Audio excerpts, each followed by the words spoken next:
like clock. I can't stop. Fuck around, make my 40 pop. The next episode of Boruto is most likely going to be fire as well, just like the last episode. This next episode, though, is going to have a sense of finality to it. We're probably going to get to see the end of the Deepa versus Omoi battle. We're probably going to get to see one of the quadruplets, which name is Yuuga, probably die at the next episode. We're probably going to get to see a lot more interesting things heading on into episode 165. This video right here, in terms of the whole video, it's going to be extremely unique, and I really wanted to do this for a very long time. At this particular point, there have been no spoilers about the upcoming episode of Boruto. Usually when I do a lot of the previews, I've already read the spoilers and I already have a very good gist of what exactly is going on. In this particular video right here, spoilers have yet to be released, and 9 times out of 10, Organic Dinosaur is probably going to translate the spoilers in a couple of hours, possibly even tomorrow. Maybe I'm probably going to have to make another video later on tonight or possibly even tomorrow.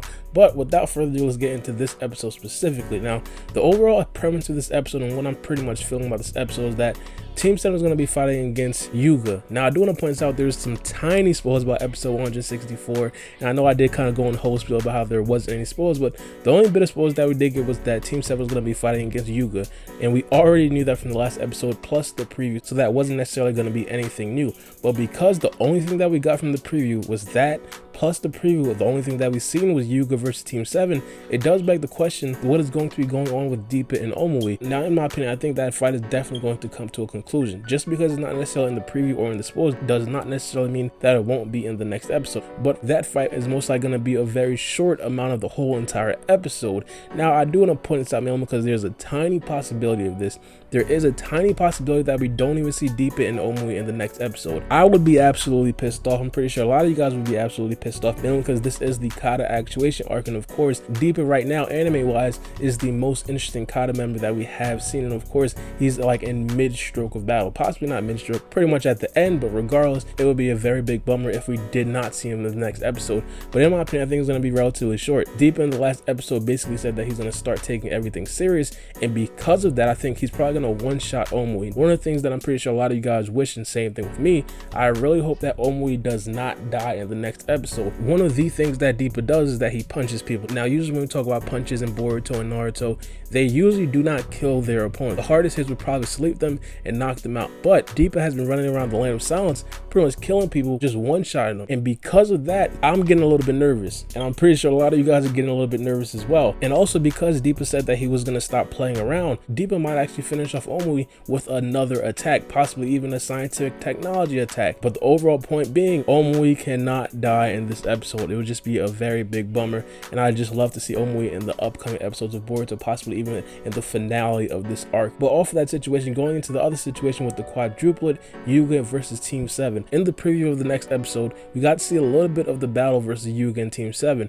One of the biggest things that we did see in that preview is Yuuga doing a quote-unquote forbidden jutsu. Now, off the rip, a lot of people in the comment section were telling me that it looked a lot like the Reaper Death Seal. Now, if you guys don't necessarily know exactly what the Reaper Death Seal is, it's pretty much a forbidden jutsu that was used in Naruto and Naruto Shippuden. The user of it would seal something else in exchange for his own life. One of the more popular examples of this is when Minato actually sealed half of the Nine Tails, and of course that claimed his own life. Now, I have to say, what Yuuga was doing in the preview, it definitely looks like the Reaper Death Seal, and because he was actually saying that he was going to sacrifice himself in the last episode, basically gave his earring up to one of the other quadruplets, it basically makes this seem like it definitely does follow the path of the Reaper Death Seal. But I definitely do not think it's going to be the Reaper Death Seal. One of the biggest reasons why I think it's probably not going to be the Reaper Death Seal is because the hand signs are completely different. In the preview, we actually got to see a little bit of the hand signs that Yuuga did use, and I also contrasted that to the hand signs that Minato used when he actually sealed the Nine Tails, or half of the Nine Tails,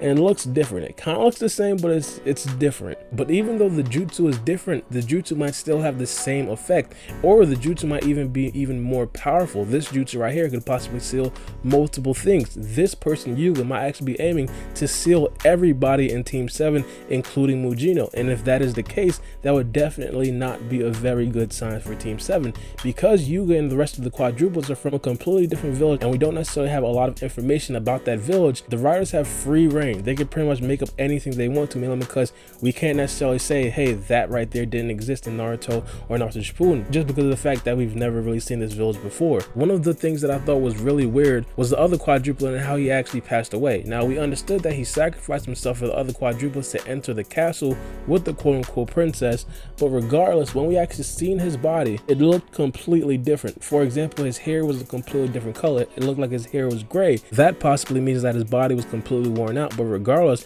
because we've seen that particular situation, it could possibly be the exact same thing. But another thing that we didn't really see is the effect that that person had on other people around him. From what we've seen, that right there was the only casualty. Now, of course, they could have possibly gotten rid of the other body, so they couldn't necessarily have a trace of the other people, but regardless, it just seemed a little bit weird, and it's still a very big mystery. Now, another thing that I do want to point out, this can possibly be another variation of the 8 inner gates. I'm pretty sure you guys all understand, when you open up that 8th inner gate, you of course get a crazy amount of power boost, a crazy amount of speed boost, you get extremely strong, you're basically radiating with chakra, but in turn, you basically have to sacrifice your whole life.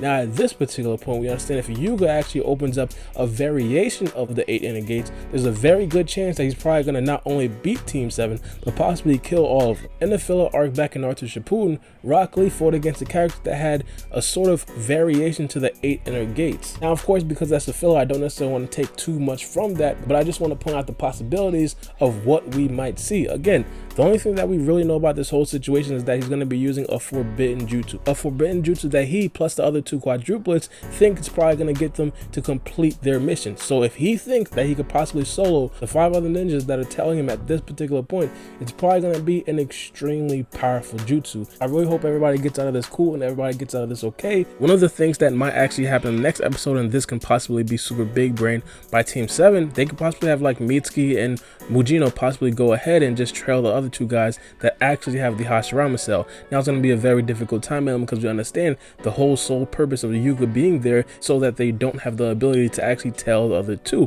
Yuuga might actually think to himself that that could possibly be a very good thing for him. Not only the fact that Yuuga could possibly get out of the situation alive, and this doesn't necessarily have to be a quote-unquote not alive mission, he might have faith in the other 2 quadruplets to be able to handle 2 characters out of Team 7. But I do want to know what you guys think about this episode in the comment section below, and give me some of your opinions about what you guys think that we'll actually see. The first topic in this video was going to be the Deepa and Omoi situation. Do you guys think that we're probably going to get to see the conclusion, and do you guys think this is probably going to be the end of Omoi? And of course, if you guys don't think it's going to be the end of Omoi, is there going to be a slight possible chance that Omoi actually escapes for one, or possibly even beats Deepa and possibly escapes that way? And also the second part, what do you guys think this forbidden jutsu is going to be? Again, we have no idea, and the writers have complete free reign. I really hope the writers are going to be extremely creative in this particular situation, but also I really hope that Team 7 gets out of this completely fine. But it's me and boy RlP, and we out. It's a knife.